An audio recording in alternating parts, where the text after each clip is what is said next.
عليكم ورحمة الله وبركاته. يلا بينا نكيس الشغل اللي احنا اشتغلناه مع بعض كده واحدة واحدة ونشوف هنكيسه ازاي. يلا بينا. انا اخترت الكيسة دي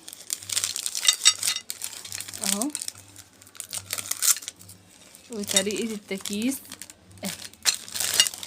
ليه احنا مضايقينها كده ومش عاملينها صح. هقولك ليه يا ست البنات، لان هي اساسا مش هينفع تبقى اطول من كده. لو اطول من كده مش تبقى حلوة.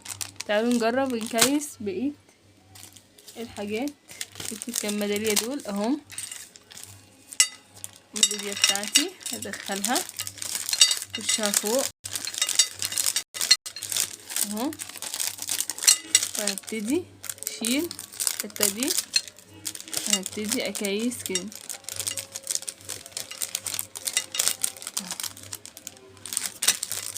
عشان تفضل جميلة كده ومحافظة على شكلها جوه.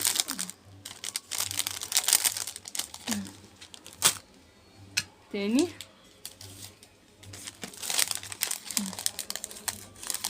طريقة التكييس اهي يا جماعة.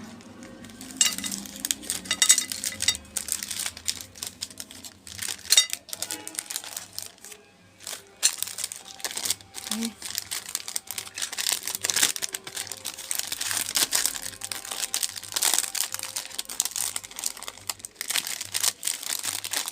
قولولي ايه رأيكم، انا عايزة كومنتاتكم كده تقولولي ايه رأيكم.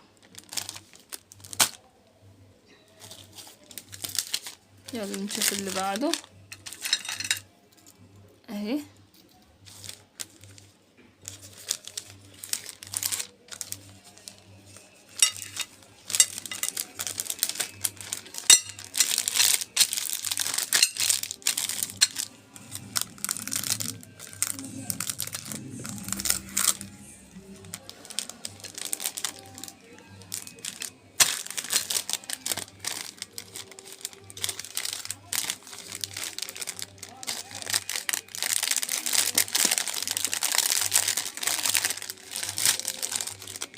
شايفين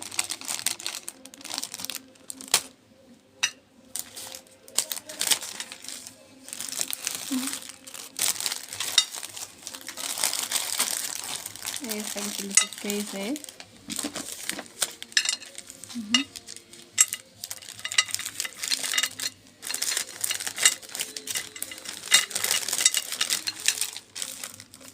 شيل الحتة الحمراء اللي تحت دي اهي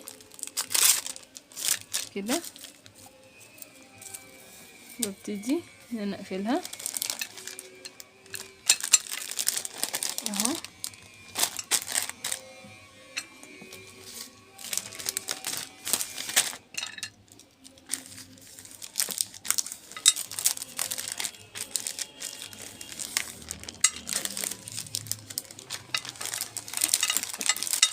طبعا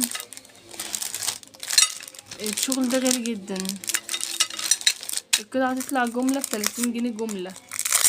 بتتباع بكام الله اعلم بقى، محلات بتباعها بكام. جملة 30 جنيه.